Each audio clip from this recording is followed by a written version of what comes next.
Jemaat, mari kita bangkit berdiri, kita akan masuk di dalam ibadah kita pada hari ini.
Ibadah kita dimulai dengan sebuah pengakuan bahwa pertolongan di dalam ibadah ini adalah di dalam nama Tuhan, Allah pencipta langit dan bumi, Allah yang tidak pernah meninggalkan perbuatan tangannya.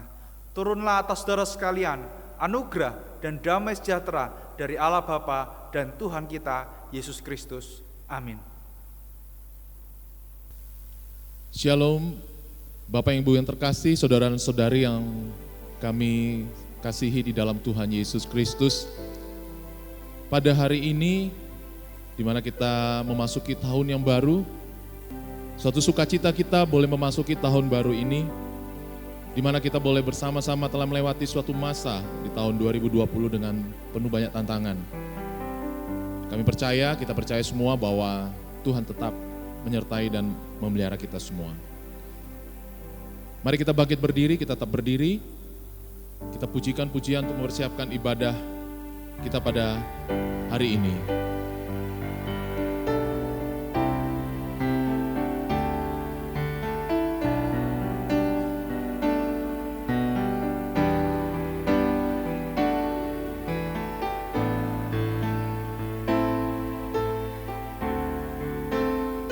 Maka jiwaku pun memuji-Mu.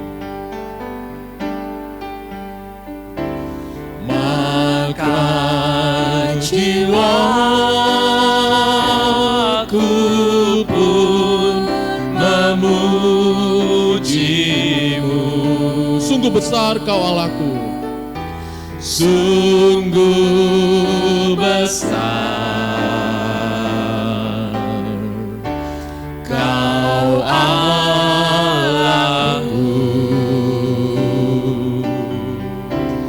maka jiwaku pun memuji-Mu. Sungguh besar Kau Allahku, sungguh besar Kau Allahku.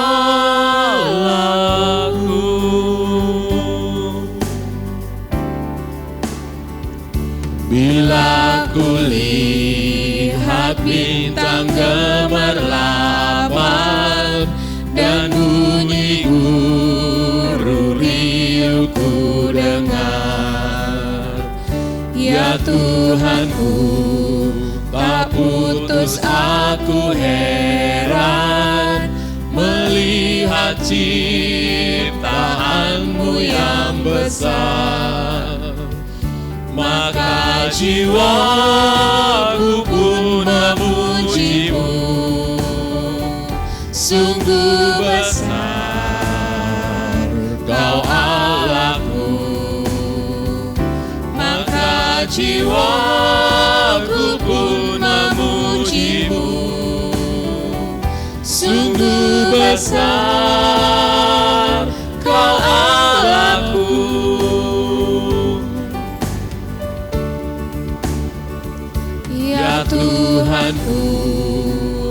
Bila ku renungkan pemberian-Mu dalam penebus,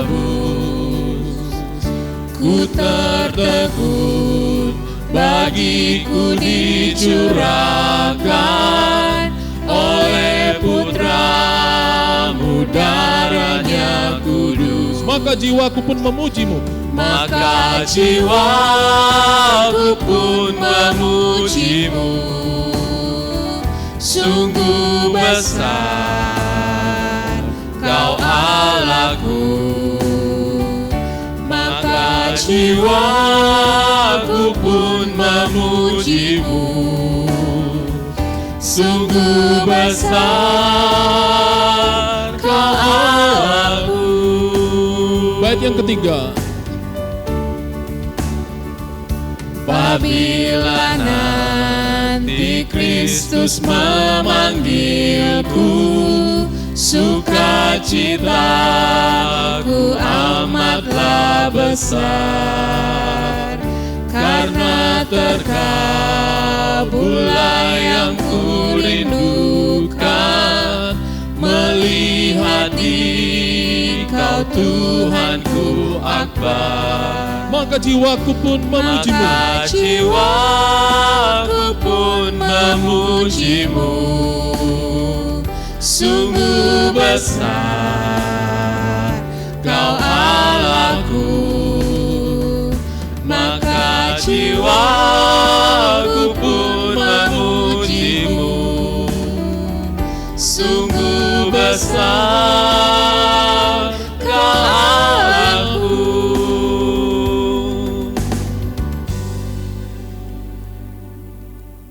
Sungguh besar Engkau ya Allah Bapa kami, Bapa yang Maha Kudus, Bapa yang Maha Suci, dan Bapa yang Maha Besar. Kami mengucap syukur, terima kasih Bapa. Kami telah memasuki suatu hari yang baru, tahun yang baru, dan tentunya juga semangat yang baru Bapa. Cita-cita dan harapan yang baru yang selalu diperbarui dari hari ke hari. Kalau bukan karena kebesaran nama-Mu Bapa, kalau bukan karena kemurahan-Mu dan anugerah-Mu bagi kami, tentu kami tidak dapat melewati hari-hari ini. Mungkin kami dapat melaluinya Bapa. Kami semua mungkin bisa menjalaninya, namun hati ini tidak ada penuh sukacita, tidak ada pengharapan. Namun oleh karena kemurahan dan kebaikan-Mu lah Tuhan, kami boleh ada sampai dengan hari ini. Melewati masa-masa sulit, melewati tahun yang penuh dengan gejolak, terlebih dalam masalah kesehatan, masa pandemik yang masih kami jalani. Namun kami percaya Engkau begitu besar dari segalanya Bapa.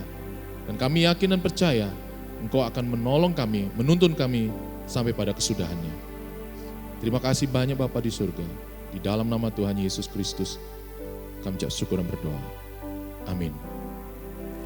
Silakan duduk. Sebab Dia hidup, maka kita boleh menjalani hari demi hari. Sebab Dia hidup, maka kita beroleh pengharapan. Dan sebab Dia hidup, ada penebusan atas segala dosa yang telah kita lakukan. Kepadanya lah kita hadir, kepadanya lah kita menyerahkan hidup kita kepada yang mempunyai hidup kekal.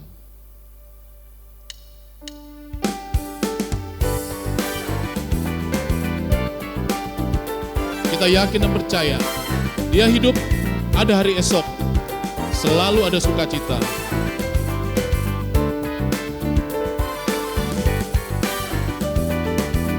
Sebab Dia hidup, ada hari esok. Sebab Dia hidup, ku tak gentar.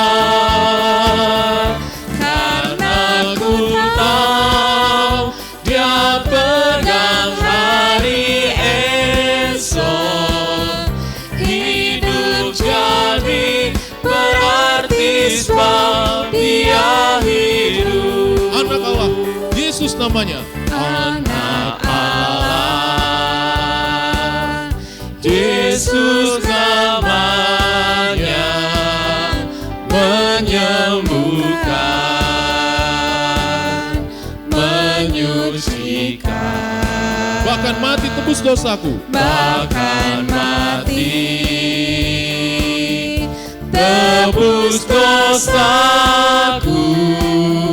Kubur kosong membuktikan Dia hidup. Sebab Dia hidup ada hari esok. Sebab Dia hidup ada hari esok. Sebab Dia hidup ku tak gentar, karena ku tahu Dia pegang hari esok. Hidup jadi berarti sebab Dia hidup. Yesus Kristus juru selamatku. Kristus juru selamatku. Kau rajaku, kau Tuhanku. Kau rajaku, Kau Tuhanku. Kau telah bangkit, hidup selamanya. Kau telah bangkit, hidup selamanya. Dan memerintah atas bumi. Dan memerintah atas bumi. Sebagai raja. Sebagai raja. Sebab Dia hidup. Sebab Dia hidup ada hari esok. Sebab Dia hidup ku tak gentar, karena ku tahu Dia pegang hari esok. Hidup jadi berarti sebab Dia hidup.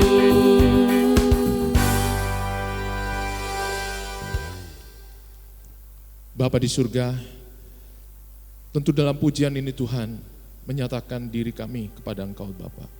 Kepada siapa kami melekat Bapa, kalau bukan pemilik hidup yang kekal. Kami sadari Bapa di surga kami penuh dengan dosa. Engkau telah tebus kami Bapa di surga. Namun Engkau juga kami percaya yang telah bangkit dan telah menebus kami, memberikan jaminan hidup kekal karena kami hidup melekat kepada Sang Empunya kehidupan. Terima kasih banyak Bapa di surga. Di dalam Tuhan Yesus Kristus kami beroleh kelegaan, kami beroleh Tuhan kelepasan atas segala dosa yang kami telah lakukan, terlebih dalam 1 tahun yang telah kami jalani, bahkan di dalam segala kehidupan kami. Kami percaya dan kami bersyukur, kami memasuki tahun ini dengan penuh semangat, penuh sukacita, hidup baru di dalam Tuhan yang memberikan kelepasan bagi kami. Terima kasih banyak Bapa di surga, di dalam nama Tuhan Yesus Kristus kami ucap syukur dan berdoa. Amin. Sebagaimana janji Tuhan di dalam Roma 6 ayat yang ke-23. Sebab upah dosa ialah maut, tetapi karunia Allah ialah hidup yang kekal dalam Kristus Yesus Tuhan kita. Mari Bapak Ibu, kita bangkit berdiri, kita mengaku iman percaya kita. Kita mengaku demikian. Aku percaya kepada Allah, Bapa yang Maha Kuasa, Khalik langit dan bumi, dan kepada Yesus Kristus, anaknya yang tunggal Tuhan kita, yang dikandung dari Roh Kudus, lahir dari anak darah Maria, yang menderita sengsara di bawah pemerintahan Pontius Pilatus, disalibkan, mati dan dikuburkan, turun ke dalam kerajaan maut. Pada hari yang ketiga, bangkit pula dari antara orang mati, naik ke surga, duduk di sebelah kanan Allah, Bapa yang Maha Kuasa. Dan dari sana Ia akan datang untuk menghakimi orang yang hidup dan yang mati. Aku percaya kepada Roh Kudus, gereja yang kudus dan am, persekutuan orang kudus, pengampunan dosa, kebangkitan tubuh, dan hidup yang kekal. Amin. Kita tetap berdiri, Bapak dan Ibu sekalian, kita tetap bersukacita dalam pujian. Kita baru saja melewati Natal yang kita peringati kelahiran Tuhan kita Yesus Kristus. Biar di dalam pujian ini tetap di tahun yang baru ini kita menyatakan, menyiarkan kabar sukacita bahwa Kristus Yesus telah lahir untuk kita semua.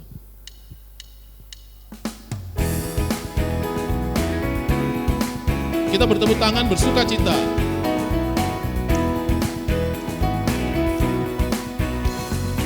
Hai, siarkan di gunung, di bukit dan di mana jua. Hai, siarkan di gunung, lahirnya Al-Masih.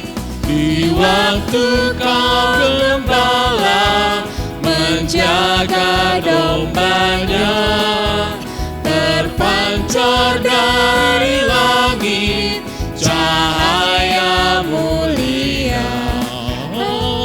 Hai, siarkan di gunung, di bukit dan di mana jua. Hai, siarkan di gunung, lahirnya Al-Masih. Bait kedua.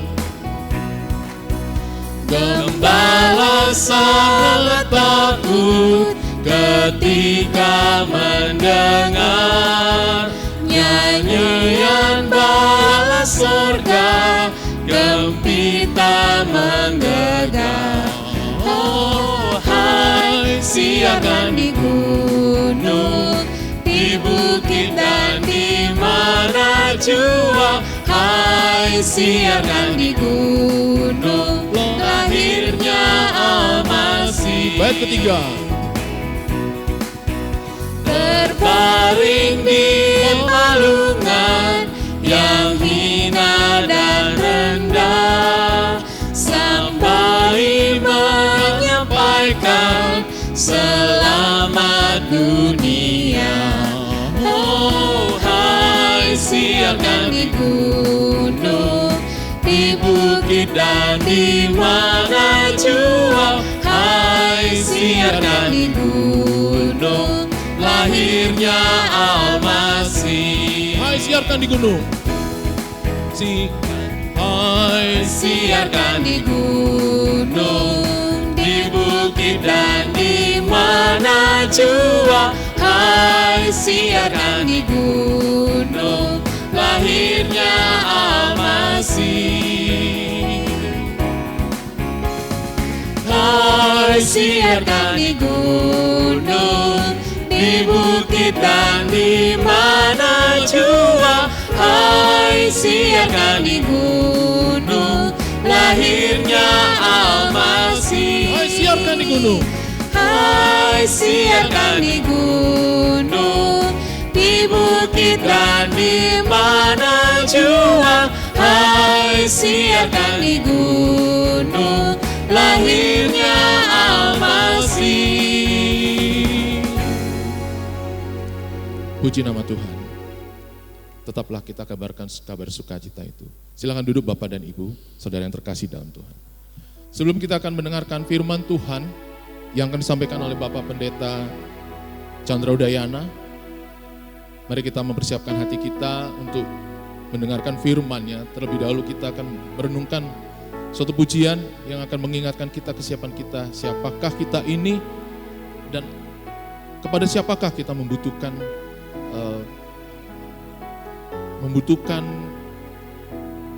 pegangan hidup kita kalau bukan hanya kepada Tuhan kita Yesus Kristus.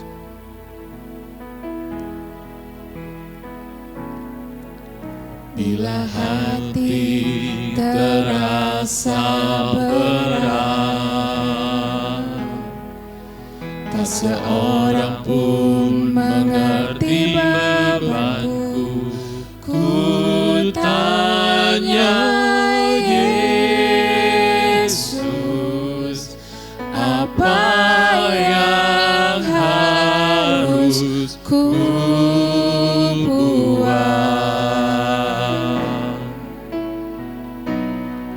Dia berfirman, mari datanglah. Dia selalu pedulikan aku. Dia selalu pedulikan aku. Ku datang Yesus, Dia pikul segala bebanku. Sujud di altarnya. Sujud di altarnya. Ku bawa hidup hidupku. Ku terima anugerahnya, Dia ampuniku dan bebaskanku. Dia ubah hidupku,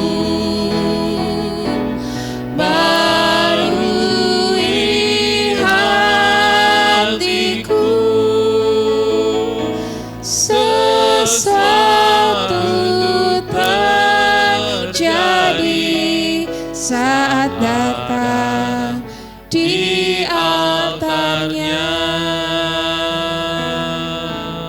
Kita pujikan sekali lagi. Bila hati terasa berat, Tak seorang pun mengerti bebanku. tak seorang pun mengerti beban. Bertanyalah pada Yesus, Ku tanya Yesus, apa yang harus kuperbuat? apa yang harus ku buat? Ingatlah Dia berfirman, Dia berfirman, mari datanglah. Dia selalu pedulikan aku. Ku datang Yesus, sebab Dia pikul Dia segala bebanku, pikul segala bebanku. sujud di altarnya. Sujud di altarnya, ku bawa hidupku. Ku terima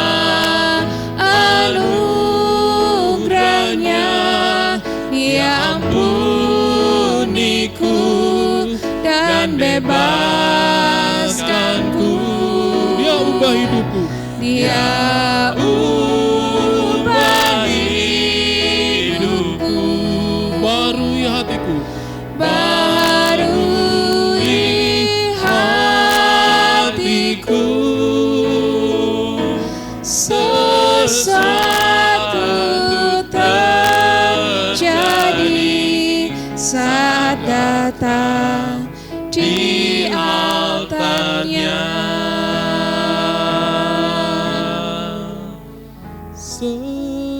Sesuatu terjadi saat datang di altarnya.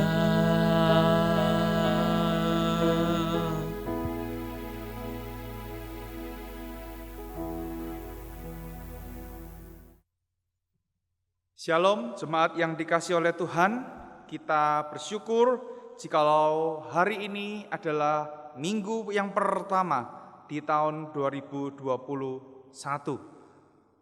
Perkenankan saya mengucapkan selamat tahun baru bagi Bapak Ibu jemaat yang dikasihi oleh Tuhan. Biarlah di tahun yang baru kita beroleh kekuatan yang baru dan kita melewati tahun ini dengan pengharapan di dalam Tuhan. Bapak Ibu Saudara yang dikasihi oleh Tuhan, saya akan menyampaikan secara singkat apa yang akan dikerjakan di dalam gereja ini selama tahun 2021. Di tahun 2021 kita akan membahas kitab-kitab baik dari Perjanjian Lama ataupun dari Perjanjian Baru di dalam khotbah mimbar hari Minggu. Setiap minggu pertama kita akan belajar dari Injil Markus, sedangkan setiap minggu ketiga kita akan belajar dari kitab nabi kecil. Kalau kenapa kok tanya, Bapak Ibu mungkin bertanya, kenapa kok belajar dari Injil Markus dan kitab nabi-nabi kecil? Ya, karena kalaupun kita membaca kitab Injil, Markus itu jarang sekali dibaca oleh setiap kita. Bahkan kitab nabi-nabi kecil itu jarang sekali dikhotbahkan atau dibahas, baik di PA ataupun di dalam khotbah-khotbah mingguan. Selain itu kita juga akan membahas tema-tema yang khusus yang disesuaikan dengan kalender gereja yang ada. Dan Bapak Ibu Saudara yang dikasihi oleh Tuhan, di tengah-tengah masa pandemi ini dan di masa-masa new normal ini, gereja akan mengirimkan juga panduan untuk ibadah keluarga di tengah-tengah minggu. Ya, jadi gereja akan mengirimkan file dalam bentuk PDF kepada nomor WhatsApp Bapak Ibu jemaat yang dikasihi oleh Tuhan. Jikalau Bapak Ibu belum mendaftarkan nomor WhatsApp Bapak Ibu di nomor WA gereja, maka Bapak Ibu bisa mendaftarkan diri di nomor WhatsApp gereja yang muncul di akhir ibadah ini. Harapannya apa Bapak Ibu? Harapannya adalah keluarga sebagai sebuah tempat pembinaan kerohanian yang pertama dan utama. Jadi nanti di dalam lembar panduan ibadah keluarga itu ada lagu, ada teks lagu, terus kemudian ada renungan firman, ada beberapa pokok doa. Di sana diharapkan keluarga bisa bersama-sama berkumpul, memuji Tuhan, membaca firman Tuhan, dan berdoa bersama-sama. Yang kedua, harapannya adalah ayah menjalankan perannya di dalam keluarga dengan baik. Ada pandangan yang salah bahwa ayah itu tugasnya hanya untuk mencari uang, mengumpulkan uang. Tetapi kalau kita belajar di dalam Alkitab, maka ayah memiliki tanggung jawab untuk mendidik anak-anak dan mewariskan iman kepada anak-anak, supaya anak-anak ini boleh bertumbuh di dalam pengenalan akan Tuhan. Anak-anak ini boleh bertumbuh menjadi seorang pribadi yang takut akan Tuhan. Oleh karena itu, besar harapannya Bapak Ibu, orang tua sekalian, ayah dan ibu bisa melakukan hal ini di rumah masing-masing.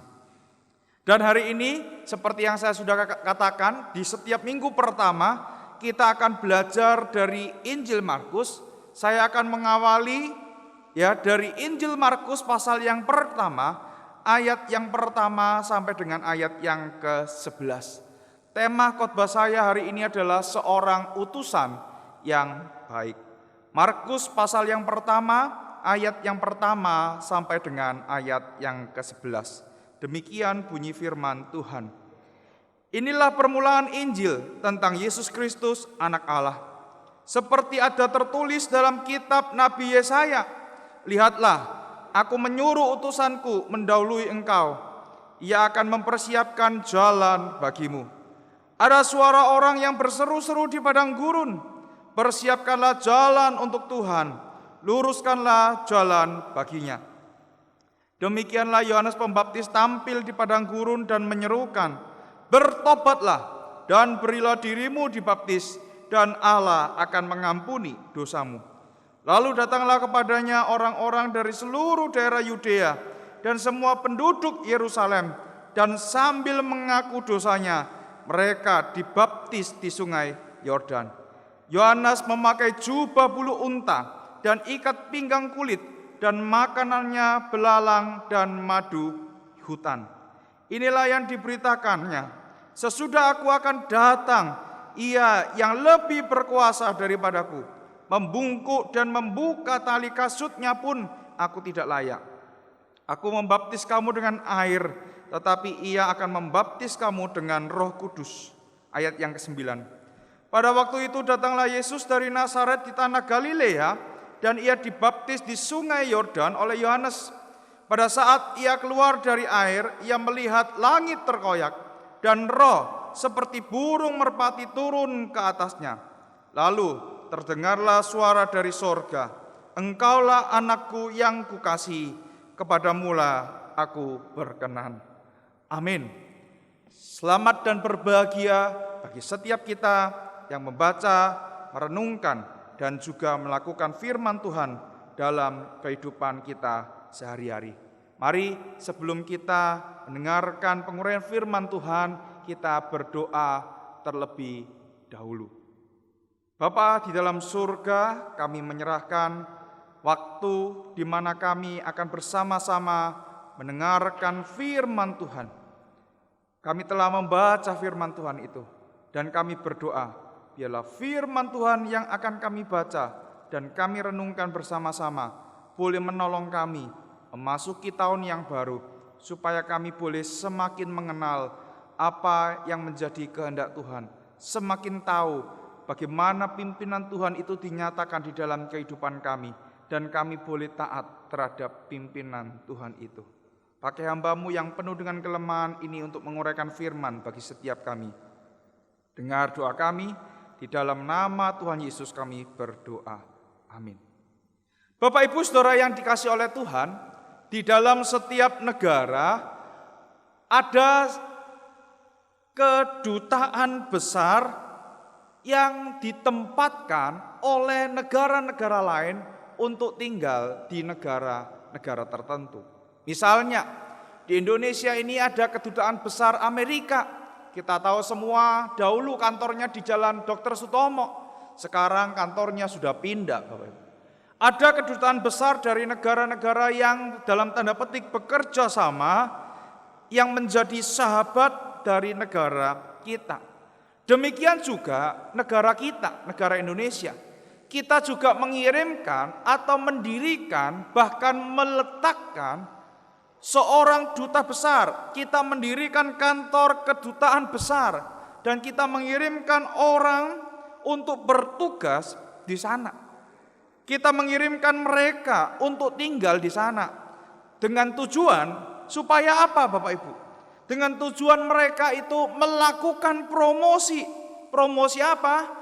Ketika ada proyek-proyek tertentu yang diadakan oleh bangsa dan negara kita, mereka menjadi perwakilan negara kita untuk mengatakan, untuk menyampaikan promosi dengan tujuan apa?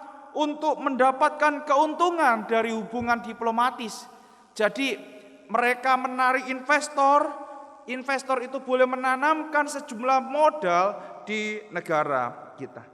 Yang kedua, seorang duta besar ya ditempatkan untuk apa? Untuk melakukan perlindungan kepentingan negara. Ketika ada seorang warga negara yang tinggal di luar negeri mengalami masalah, maka seorang duta besar hadir memastikan supaya warga negara ini mendapatkan hak-haknya.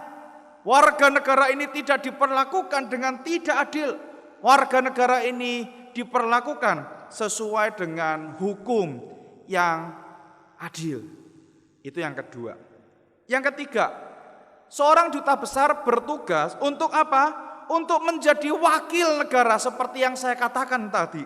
Menjadi wakil resmi dari negara dalam setiap acara resmi kenegaraan di mana negara yang dia diami ketika dia bertugas itu mengundang negara kita. Misalnya, ya, kalau kita melihat ada peringatan upacara peringatan Hari Kemerdekaan Republik Indonesia, maka duta besar itu diundang untuk hadir dalam upacara kenegaraan itu.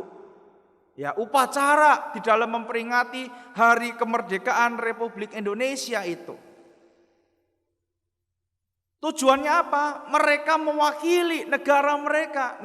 Duta besar Amerika mewakili negara Amerika. Duta besar Prancis mewakili negara Prancis. Duta besar Cina mewakili negara Cina.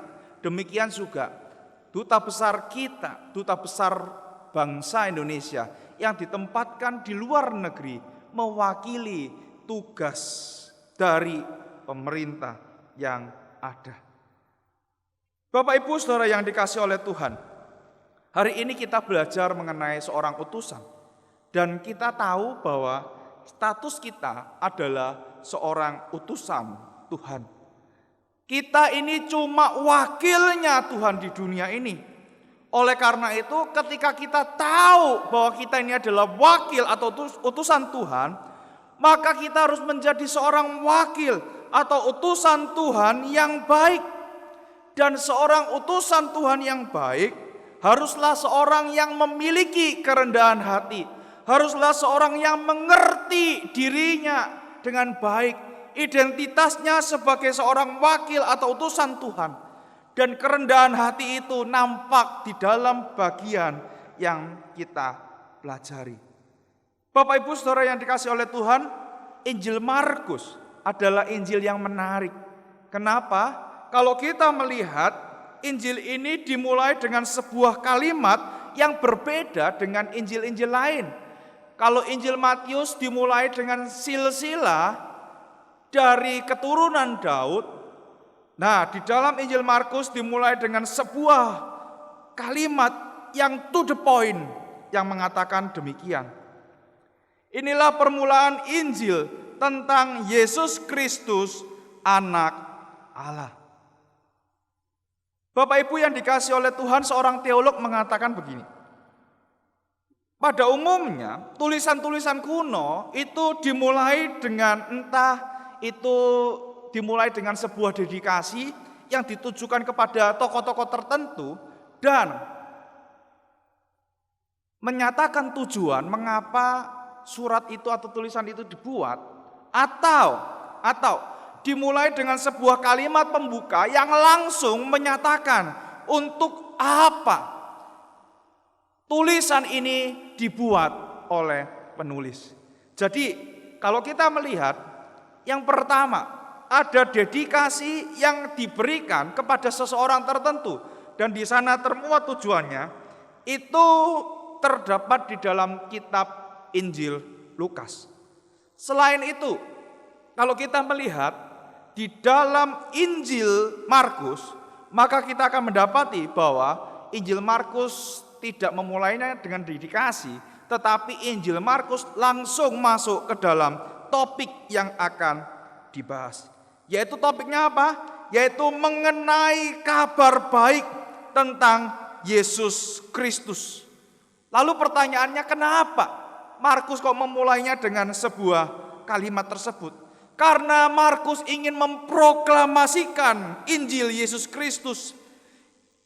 Dan Markus ingin menunjukkan bahwa Yesus Kristus adalah Mesias yang dimulai dari mana? Dimulai dari pelayanan Yesus. Jadi kalau kita melihat introduksi ini, itu adalah sebuah pengantar untuk memasuki pelayanan Yesus. Dan kepada pendengarnya, Markus ingin mengatakan bahwa Yesus itu datang ke dunia untuk membawa sebuah kondisi yang baru bagi semua keadaan, kondisi, urusan umat manusia di dunia ini. Yesus ingin memperbarui kondisi itu. Yesus ingin mengadakan pemulihan atas kondisi itu. Dan kedatangan Yesus ini dimulai dengan kehadiran Yohanes Pembaptis. Kalau kita melihat Yohanes Pembaptis tampil di padang gurun, dia menyerukan, "Bertobatlah dan berilah dirimu dibaptis, dan Allah akan mengampuni dosamu."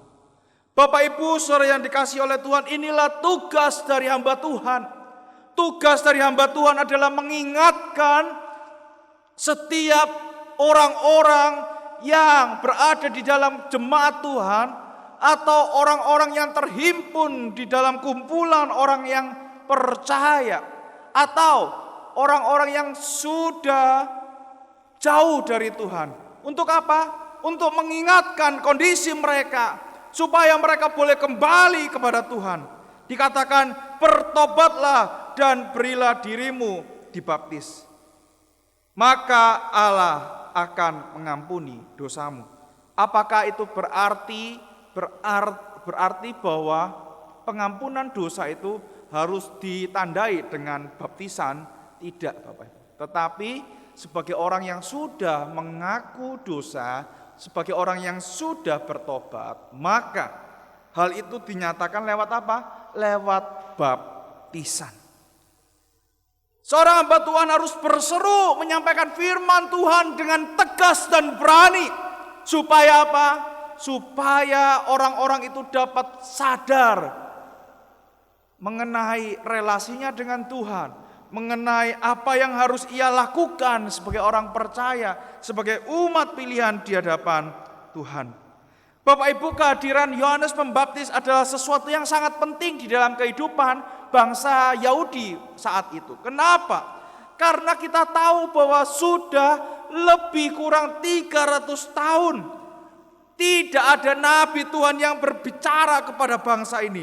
Dan ketika Yohanes tampil dengan sebuah berita yang keras supaya mereka bertobat dari dosa mereka. Dan inilah Injil Yesus Kristus. Engkau harus bertobat dari dosamu. Engkau harus menerima Kristus sebagai Tuhan dan Juru Selamat. Maka Kristus itu akan melakukan pembaharuan di dalam kehidupanmu. Tanpa Kristus, maka semuanya itu akan sia-sia. Tanpa Kristus, maka semuanya itu tidak akan berarti apa-apa. Bapak Ibu yang dikasih oleh Tuhan, KKR pertama di abad yang pertama ini, kalau boleh saya katakan demikian, direspon dengan baik. Perkataan Yohanes ini direspon dengan baik, dan hasilnya banyak orang yang mengaku dosa dan memberi diri mereka dibaptis. Ayat yang kelima dikatakan, lalu datanglah kepadanya orang-orang dari seluruh daerah Yudea dan semua penduduk Yerusalem, dan sambil mengaku dosanya, mereka dibaptis di sungai Yordan. Bapak Ibu, kalau boleh saya katakan, Yohanes adalah seorang hamba Tuhan yang dalam tanda petik berhasil. KKR-nya menarik banyak orang untuk kembali kepada Tuhan. Tetapi apakah ini membuat dia lupa diri? Apakah ini membuat dia menjadi seorang yang sombong atau tinggi hati? Jawabannya adalah tidak. Kalau kita melihat di dalam ayat yang ke-7 dan ayat yang ke-8, pernyataan ini ingin menegaskan bahwa Yohanes itu sadar dirinya hanyalah seorang utusan Allah. Dirinya itu bukan Mesias itu, tetapi dirinya itu diutus oleh Allah untuk membuka jalan kepada Mesias itu. Oleh karena itu, kutipan Nabi Yesaya itu sangat penting di dalam ayat yang kedua dan ayat yang ketiga. Lihatlah, aku menyuruh utusanku mendahului engkau. Ia akan mempersiapkan jalan bagimu. Ada suara orang yang berseru-seru di padang gurun. Persiapkanlah jalan untuk Tuhan dan luruskanlah jalan baginya. Bapak Ibu Saudara yang dikasihi oleh Tuhan, diperlukan sebuah kerendahan hati ketika kita meraih keberhasilan. Kalau kita melihat di dalam ayat yang ke-9 dan ayat yang ke-11, di sana Yesus pun dibaptis oleh Yohanes Pembaptis di sungai Yordan. Wow, pengalaman yang sangat luar biasa Bapak Ibu. Tetapi apakah membuat Yohanes lupa diri? Tidak. Yohanes melakukan sesuatu besar. Ia punya potensi untuk menjadi besar. Namun ia tetap menyadari bahwa dia adalah seorang utusan. Bapak Ibu Saudara yang dikasihi oleh Tuhan, engkau dan saya hanyalah utusan. Engkau dan saya hanyalah orang-orang yang diutus oleh Allah untuk menjadi wakil Allah di dunia ini. Bapak Ibu yang dikasihi oleh Tuhan, apa sih yang dimaksud dengan kerendahan hati? C.S. Lewis, seorang apologet terkenal, pernah mengatakan demikian. Kerendahan hati yang sejati bukanlah merendahkan diri sendiri. Perhatikan, kerendahan hati yang sejati bukanlah merendahkan diri sendiri, melainkan tidak memusatkan perhatian pada diri. Saya ulangi sekali lagi.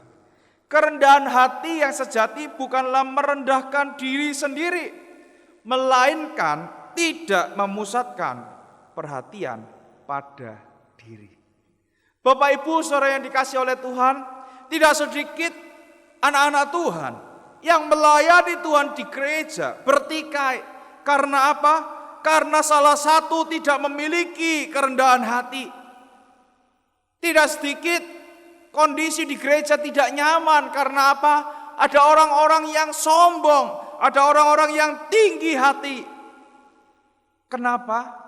Karena mereka ingin semua yang dilakukan, semua yang telah dikerjakan oleh dirinya, untuk apa? Kemuliaan dirinya sendiri. Ia ingin mendapatkan pujian, ia ingin mendapatkan perhatian bagi dirinya sendiri. Dan kalau itu ada di dalam kehidupan gereja, maka gereja akan menjadi sebuah komunitas yang tidak nyaman. Gereja akan menjadi sebuah tempat yang tidak nyaman karena kerendahan hati tidak ada di dalamnya. Bapak Ibu Saudara yang dikasihi oleh Tuhan, Konghucu Confucius pernah mengatakan demikian. Humility is the solid foundation of all virtues. Humility is the solid foundation of all virtue. Artinya apa? Kerendahan hati adalah sebuah dasar yang kokoh bagi semua kebaikan atau kebajikan yang lain. Kalau semuanya itu tanpa kerendahan hati, dengan kata lain, maka semuanya itu tidak akan ada artinya. Semuanya itu akan sia-sia. Semuanya itu tidak akan ada nilainya. Lalu pertanyaannya adalah, bagaimana supaya kita bisa rendah hati? Bagaimana supaya kita tidak menjadi pribadi yang sombong atau tinggi hati? Yang pertama, Bapak Ibu, mari kita sadar bahwa kita ini cuma alat. Utusan itu cuma alat. Utusan itu bukan Tuhan. Jangan pernah berpikir, oh kalau tanpa aku, maka gereja ini tidak akan maju. Bapak Ibu, itu adalah salah besar. Kita ini cuma alat, dan kalau kita dipakai oleh Allah, maka itu adalah sebuah privilege, itu adalah sebuah kehormatan bagi setiap kita. Kalau kita tidak sadar bahwa kita ini alat, maka secara tidak langsung kita mencuri kemuliaan Allah itu. Kita akan mencari kemuliaan bagi diri kita sendiri, dan kita akan mendukakan hati Tuhan kita. Demikian juga sebagai hamba-hamba Tuhan, kita harus sadar bahwa kita ini adalah alat Allah. Kita adalah perpanjangan tangan Allah untuk menyampaikan isi hati Allah. Jangan kau takut menegur orang yang bersalah. Jangan kau takut menegur orang yang berdosa, karena memang itu adalah tugas kita. Bapak Ibu Saudara yang dikasihi oleh Tuhan, dengan kesadaran ini, maka kita akan dapat tetap rendah hati. Kita ini cuma alat. Kalau Allah mengatakan aku sudah tidak perlu kamu, maka apa yang bisa kita lakukan? Tidak ada, Bapak Ibu. Oleh karena itu, mari ketika kita melayani Tuhan, secara khusus untuk majelis-majelis yang nanti akan diteguhkan, mari kita sadar, kita ini alat, kita ini cuma proyeksi dari Tuhan untuk menghadirkan kemuliaan Tuhan. Kita di sini bukan menghadirkan kemuliaan bagi diri kita sendiri. Ya. Yang kedua, bagaimana caranya supaya kita tidak tinggi hati ataupun tidak sombong? Sadari, Bapak Ibu, segala sesuatu yang kita bisa raih, segala sesuatu yang kita bisa capai, itu semata-mata karena anugerah dan pertolongan Tuhan. Sadari bahwa tanpa Tuhan kita tidak bisa apa-apa. Bapak Ibu, pernyataan ini bukanlah pernyataan yang klise atau pernyataan yang itu pernyataan yang umum lah. Sebagai seorang anak Tuhan, kita sadar bahwa semuanya itu adalah anugerah Tuhan. Bukan pernyataan yang seperti itu, Bapak Ibu. Tetapi kita tahu betul, karena kita ini alat yang cuma dipakai untuk merefleksikan kemuliaan Tuhan sendiri, maka keberhasilan yang kita raih itu semuanya berasal dari Tuhan. Engkau mendapatkan harta yang banyak, itu semua karena Tuhan. Berkat Tuhanlah yang menjadikan kaya, susah payah tidak akan menambahinya. Amsal 10 ayat 21. Ketika kita berhasil membawa jiwa, apakah itu karena kita? Tidak, tetapi itu karena pertolongan dan anugerah daripada Tuhan. Bapak Ibu, saya kutip sebuah kutipan dari renungan harian yang mengatakan demikian. Daripada berjuang keras untuk mendapatkan penghargaan, maka lebih baik kita memusatkan diri kita untuk melayani orang lain. Saya ulangi sekali lagi. Daripada kita berjuang keras untuk mendapatkan penghargaan, maka lebih baik kita memusatkan diri untuk melayani orang lain. Bapak Ibu Saudara yang dikasihi oleh Tuhan, sadari kita bukan pusat semuanya. Sadari bahwa kita ini cuma alat dan keberhasilan yang Tuhan izinkan untuk hadir, maka itu semua adalah anugerah daripada Tuhan. Dengan pemahaman yang seperti demikian, maka kita tidak akan sombong, kita akan terus bisa memiliki kerendahan hati. Kalau orang kaya merasa bahwa apa yang kekayaan yang dia peroleh itu dari jerih lelahnya, maka dia akan menjadi sombong. Dia akan lupa bahwa semuanya ini adalah berkat dari Tuhan. Dia akan menggunakan uang ini untuk kepentingannya diri sendiri. Dia lupa bahwa semuanya ini adalah dari Tuhan. Dia lupa untuk mendukung pekerjaan Tuhan dan akan berkata demikian, "Wong ini adalah kerja kerasku kok. Nggak usah ote-ote dengan persembahan lah, memberi untuk Tuhan. Nggak usah." Maka kita berpusat pada diri sendiri. Demikian juga ketika gereja kita diberkati dengan banyak orang yang hadir untuk beribadah bersama-sama dengan kita. Lihat toh, metode kita berhasil. Waktu Natal kita kasih souvenir yang bagus. Kita kasih door prize. Dan setelah itu mereka datang. Bapak Ibu hati-hati. Itu adalah perkataan yang tidak alkitabiah. Mari kita sadar bahwa kita ini cuma alat. Dan segala sesuatu yang telah kita raih itu adalah karena pertolongan atau anugerah daripada Tuhan. Bapak Ibu, untuk mengakhiri khotbah saya pada pagi hari ini, saya akan menceritakan sebuah dongeng anak-anak yang mungkin Bapak Ibu pernah dengarkan atau baca. Suatu kali ada seekor kura-kura yang sombong. Kenapa kura-kura ini sombong? Karena ia merasa lebih pantas untuk terbang dibandingkan berenang di perairan. Ia jengkel karena ia memiliki tempurung yang keras dan membuat tubuhnya itu lebih berat. Dan ia itu merasa jengkel ketika ia melihat burung yang terbang bebas di atas langit. Suatu kali ia meminta kepada 2 ekor angsa untuk membantu dia terbang. Ia ingin mewujudkan keinginannya untuk bisa terbang daripada sekedar berenang di perairan. Dan akhirnya angsa itu menyanggupi permintaan dari kura-kura ini. Kura-kura ini diminta untuk memegang sebatang kayu. Tetapi kita tahu kura-kura tidak bisa memegang karena tangannya yang tidak kuat. Dan akhirnya apa? Kura-kura ini menggunakan mulutnya untuk menggigit kayu ini supaya ia bisa mencengkeram dengan kuat.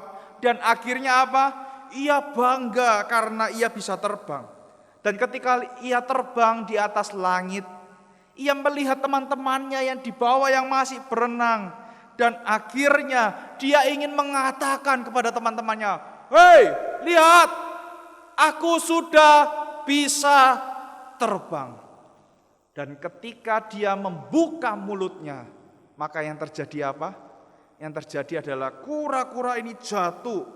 Kura-kura ini melepaskan gigitannya dari kayu. Dan akhirnya kura-kura ini harus terjatuh. Bapak Ibu Saudara yang dikasihi oleh Tuhan, kita kerja buat Tuhan, itu adalah hak istimewa. Kita melayani Tuhan, itu adalah sebuah kehormatan. Kita melayani Tuhan, itu adalah anugerah Tuhan. Kalau engkau masih dipakai, engkau menjadi sesuatu yang sangat luar biasa di hadapan Allah. Engkau masih dipercayakan status sebagai rekan kerja Allah. Oleh karena itu, mari kita melayani Tuhan. Kita melayani Tuhan dengan sungguh-sungguh. Mari kita melayani Tuhan dengan hati yang murni, dengan hati yang tulus. Supaya apa? Supaya nama Tuhan yang dipermuliakan melalui pelayanan kita. Ya, ada kemuliaan Tuhan yang dihadirkan di dalam kehidupan kita. Amin Bapak Ibu. Kiranya Tuhan memberkati setiap kita. Mari kita berdoa. Bapa di dalam surga, kami bersyukur dan berterima kasih jikalau pada hari ini sekali lagi kami boleh mendengarkan firman Tuhan. Tuhan, kami sadar kami ini hanyalah alat. Kami tahu bahwa kami ini adalah cuma utusan dari Allah. Sudah seharusnya kami tidak mencari kemuliaan bagi diri kami sendiri. Sudah seharusnya kami tidak mencuri kemuliaan Tuhan. Ampuni kami ya Tuhan, jikalau melalui prestasi atau keberhasilan yang Tuhan izinkan hadir, kami mencuri kemuliaan Tuhan itu. Kami lupa bahwa diri kami itu cuma alat semata-mata. Tuhan, kami berdoa untuk diri kami di tahun yang baru ini. Kami mohon kiranya Tuhan yang membantu kami untuk boleh memiliki komitmen di dalam melayani Tuhan. Kami tahu Engkau telah menebus kami dengan darah-Mu yang mahal. Dan tidak ada yang dapat menggantikan penebusan Tuhan. Bahkan persembahan diri kami, pelayanan yang kami berikan tidak dapat menggantikan pengorbanan yang telah Tuhan lakukan bagi setiap kami. Oleh karena itu biarlah kami sadar dengan kerendahan hati kami boleh terus melayani Tuhan. Terima kasih ya Tuhan, dengar doa kami, di dalam nama Tuhan Yesus kami berdoa. Amin.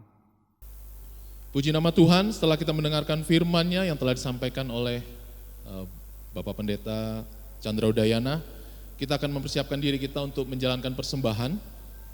Persembahan ini tetap kita jalankan secara kolektif pribadi, keluarga, atau juga melalui transfer, melalui rekening gereja yang akan disampaikan setelah ibadah ini berakhir. Dan bagi yang kolektif pribadi maupun juga keluarga dapat dikumpulkan nanti pada saatnya, boleh dibawa ke persembahkan ke gereja, ke rumah Tuhan di tempat ini. Kita pujikan pujian Hidupku Ada Perubahan Yang Ajaib.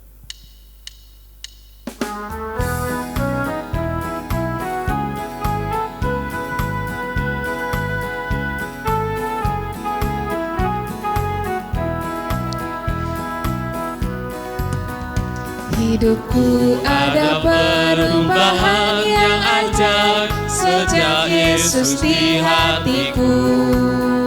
Jiwaku rindu pencerahan terangnya sejak Yesus di hatiku.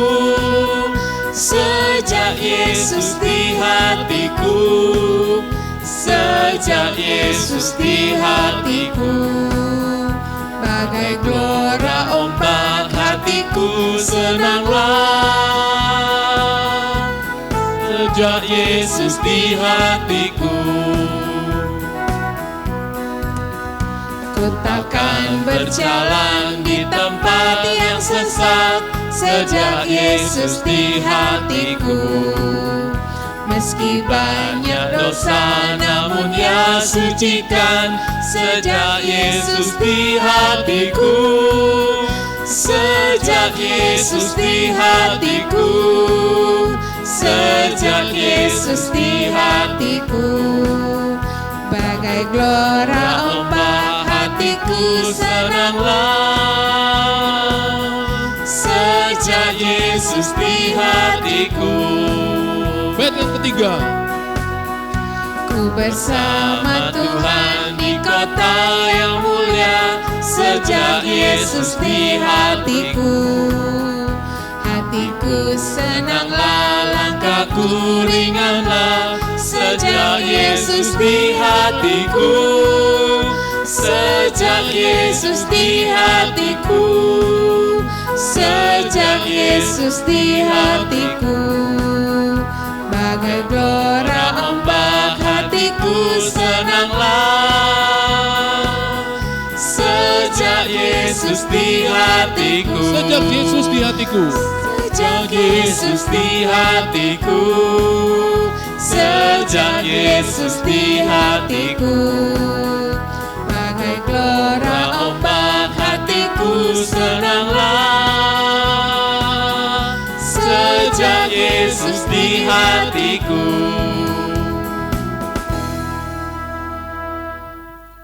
Mari kita berdoa. Bapa di surga, Bapa yang kami sembah di dalam Tuhan Yesus Kristus, kami bersuka cita setelah mendengarkan firman Tuhan.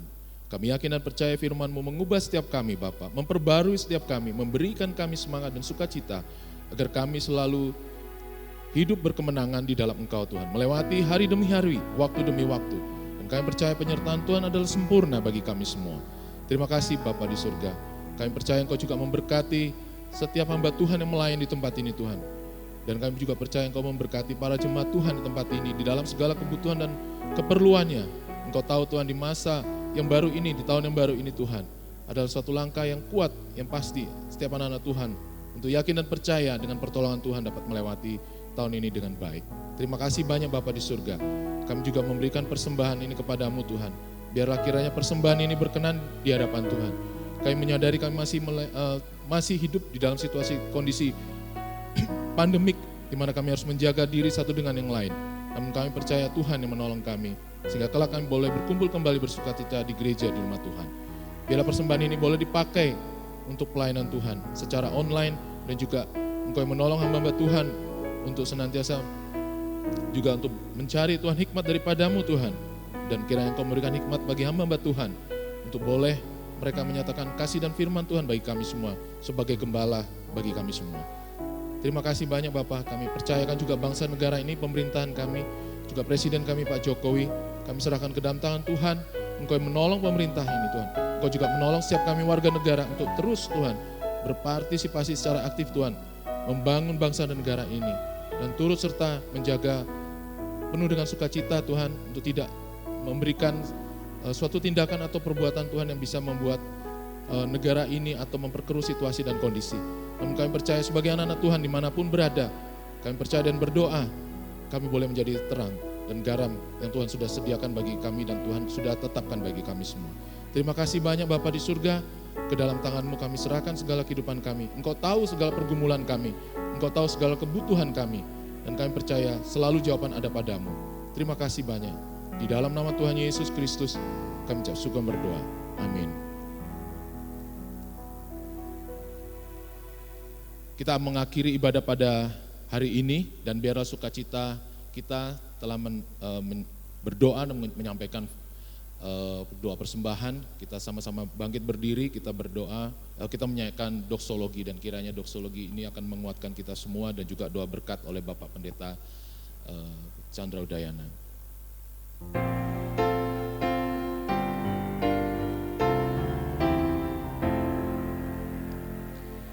Puji Allah sumber berkat, puji Dia semua ciptaannya, puji Dia para malaikat, Bapa, Putra, dan Roh Kudus.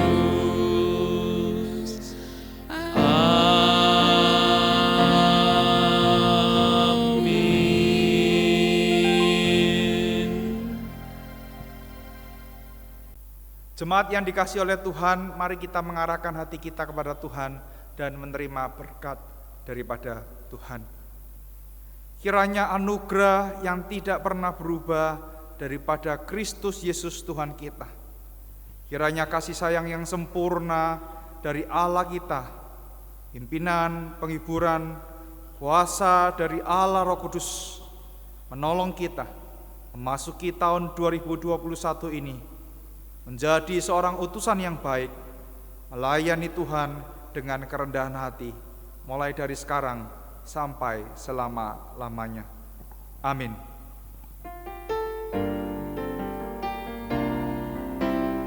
Amin. Amin. Amin. Amin.